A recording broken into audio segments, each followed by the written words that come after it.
So as you can see here, I've taken off the glove compartment.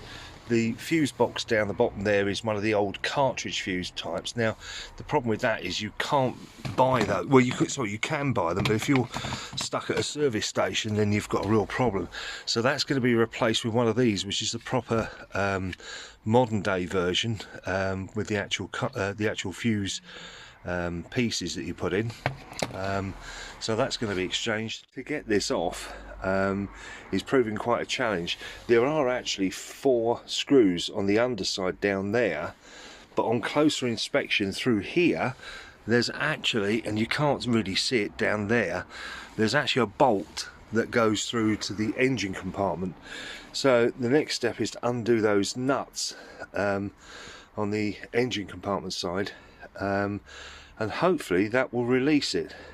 One word to the wise: when you're taking out things like these cluster switches, and that is the plug for one of them, you must label the buggers, because if you don't, you're going to end up with 4 of these and thinking, well, where do they go? So yes, labeling them up, things like this, just tape them together. You know they go to the stereo. So here we go. Managed to get the 4 bolts. You can see the hole there in the bulkhead. That was the 4. Now, as I said, you've got to wire up all, got to label up all of your plugs and sockets and that. As you can see, it's almost out. The one thing that has been done with this one is the all the wiring harness has been zip strapped to the air hose. As you can see, one going just down the back here.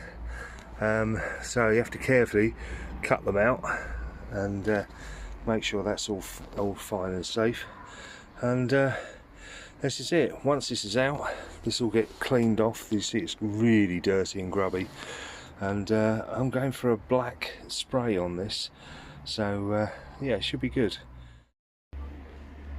Right, so as you can see, I've now got the dashboard off. You can actually see one of the bolt holes there. This is one of 4 that go across. You can see the wiring harness is all out.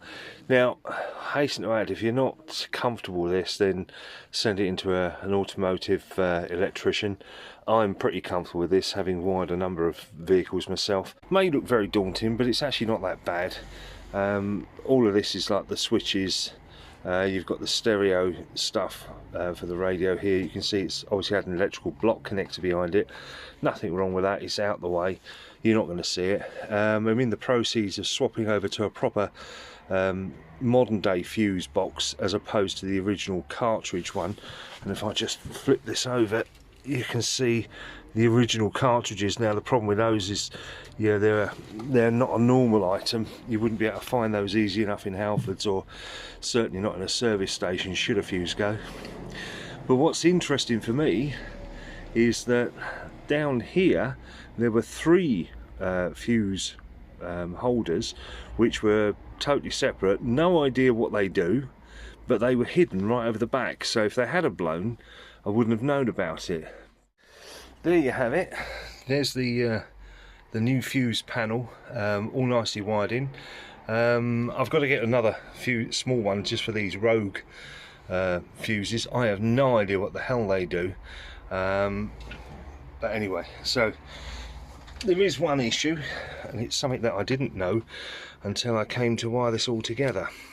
This is the old fuse block.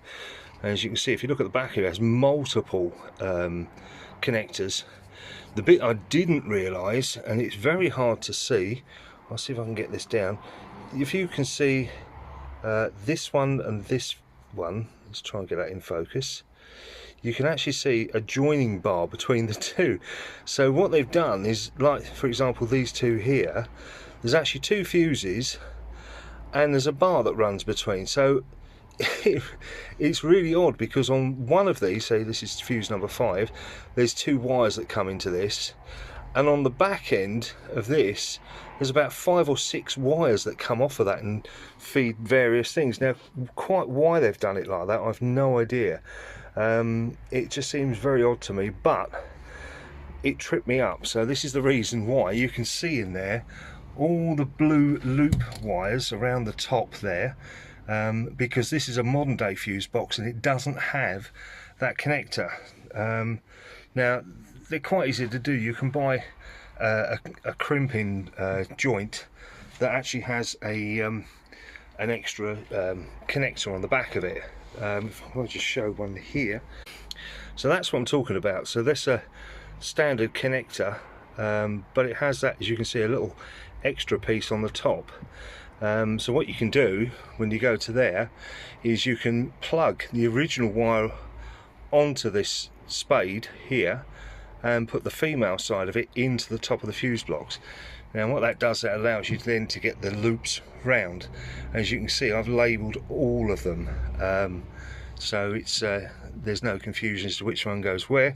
What I've also done, and it's taken me a while to do this, I'll show you that for a few seconds.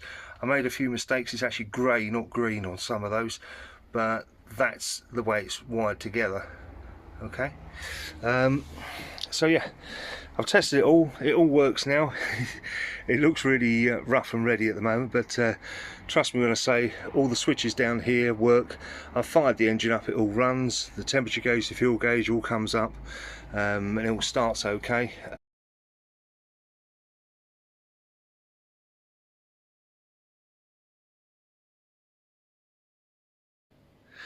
Thanks for watching the video, and don't forget to like and subscribe, and I'll see you in the next one.